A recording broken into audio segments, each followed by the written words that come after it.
ہم T V پر لگنے والا ڈرامہ سیریل بختاور ایک ایسی لڑکی کی کہانی ہے جس کا نام تو بختاور ہے، لیکن اسے کبھی خوشیاں آسانی سے حاصل نہیں ہوئیں۔ اپنی زندگی کی خوشیاں حاصل کرنے کے لیے بختاور پہلے تو اپنی ماں کو لے کر آبائی گاؤں سے پہلے بہت دور گئی اور پھر لڑکا بن کر ان خوشیوں کو حاصل کرنے کی کوشش کی۔ کیا آپ جانتے ہیں کہ بختاور کی کہانی حقیقت پر مبنی ہے؟ لاہور میں رہنے والی فرحین اشتیاق نے اپنی اکلوتی بیٹی کا پیٹ پالنے کے لیے اور زمانے کی گندی نظروں سے بچنے کے لیے 9 سال تک مرد کا روپ دھارا۔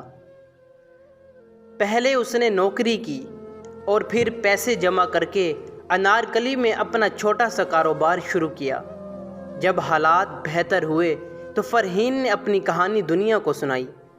پردہ اسکرین پر دیکھی جانے والی بیٹی بختاور اپنی ماں کے لیے سب کر رہی ہے، اور اصل زندگی میں ایک ماں نے اپنی اولاد کے لیے سب کیا۔ ماں تجھے سلام۔